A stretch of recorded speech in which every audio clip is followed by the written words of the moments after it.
Hello,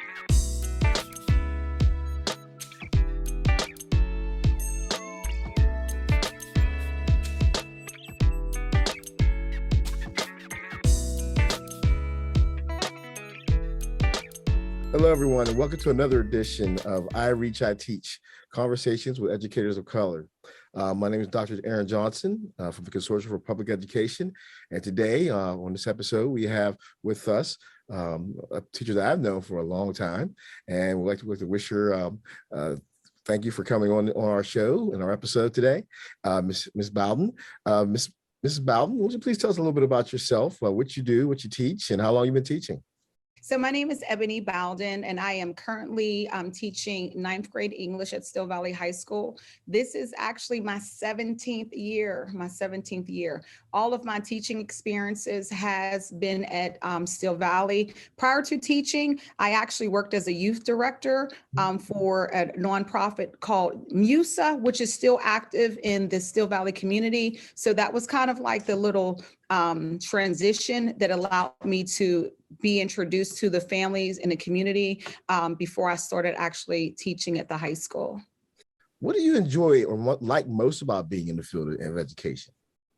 Wow, I think the forging of the relationships with the students and the ability to see them mature and grow from being apathetic to coming into having an appreciation. I think for me, that's the biggest, especially because I am dealing with that transitional age. It's a big, it's a big transition for the kids when they're moving from our middle school to the high school, and so being able to see that maturation and see them grow in their intellect as well as emotionally and socially. That's one of the, I think, the best rewards for me as a teacher. Now, I know you stated that, you've been teaching for 17 years and also did some youth work. But before that, when did you know you wanted to become an educator? Wow, that's a good question. That's funny because I went to Langley High School, which is in the Pittsburgh Public Schools, and it's no longer a high school. It's like K through 8 now, but they had an awesome program called LTA, Langley Teaching Academy.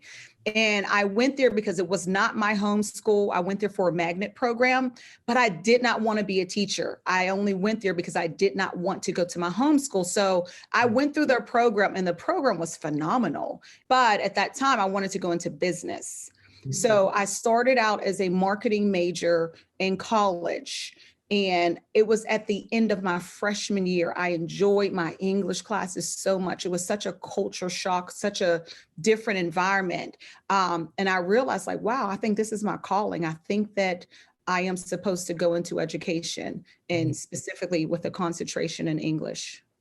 So when you were growing up in the city of Pittsburgh, did you have any educators of color that motivated you to become a teacher? Honestly, I didn't have any that motivated me to want to become a teacher, but I did have some who mentored me through the journey and the process of high school. They definitely were influential. But I think that now that I'm older and I look back and I see how important those relationships were because there were only a handful of them. And so being able to have someone who looks like me and having that representation in that field of professionalism, it did impact me. But at that moment, it didn't motivate me because I didn't really discover my calling, so to speak, until my freshman year. But now that I look back, it's like, wow, those relationships were important because it just allowed me to see myself in a whole different way with having that representation in the classroom. Is it important for students of color to have an educator of color? And if so, why? Absolutely. I think because especially, I mean, our society has evolved a lot, but just being able to see someone who looks like you in a positive image, there's so much that's out there. And just even with the historical context of, people of color being seen and labeled as a minority, which I refute. I don't accept that I am not a minority, but with the fact that there's not that much representation, you don't see too many of us, depending on where you are in our country. You know, in the South, you see a lot more educators, you see a lot more professionals that look like you, that mirror you.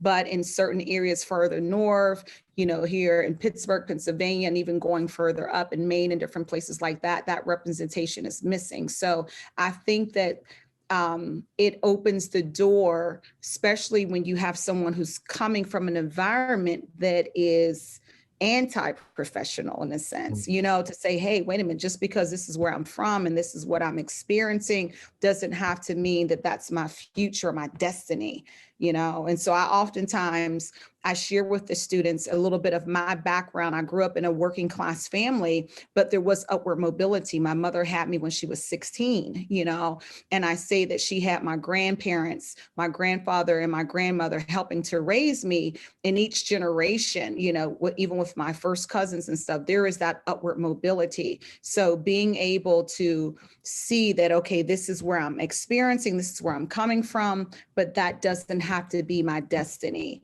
And so sharing that, it also opens up the door for allow the students to see like, wow, okay, because a lot of times they don't think that I come from a background or that I could relate to what they come from. You know, a lot of times people just see where you are and they don't see where you have come from.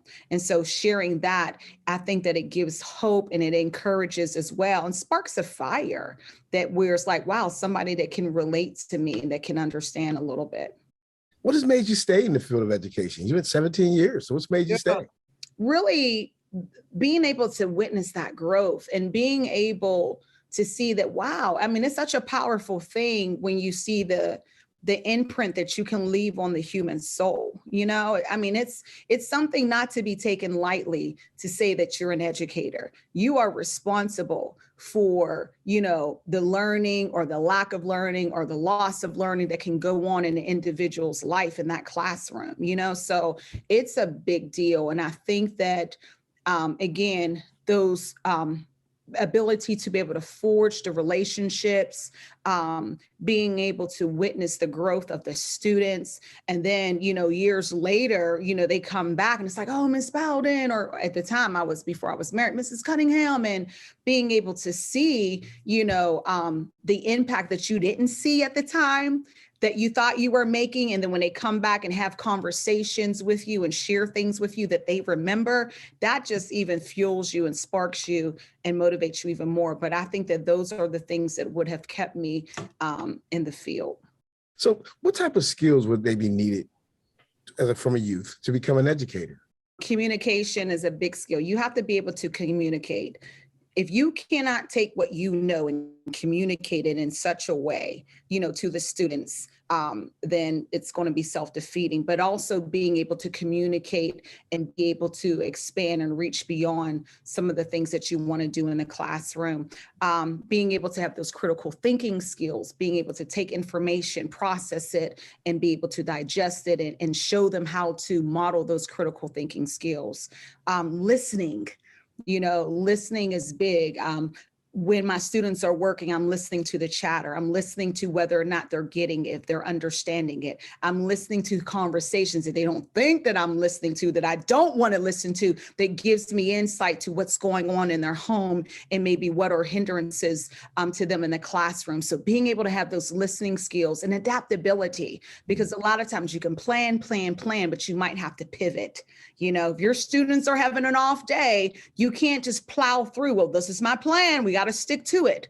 You got to adapt. And not only that, but you may have kids who are coming to you with lacking the skills that they're supposed to have. You know, they haven't mastered them. They're lagging in those. So you have to adapt the curriculum. You got to adapt your lesson. And you even got to adapt yourself, your own personality, to reach the kids and be able to make a difference in them. So to me, those are the important skills that are needed if you want to go into the field of education. So, Ms. Bowden, again, I want to thank you for those definitely those skills that are needed for youth in terms of getting into becoming an educator. So, are there any words of advice that you would have for youth that would want to go into education and see it as a viable career option? I say that if you have a heart to reaching young people and being able to make a difference in their life, go.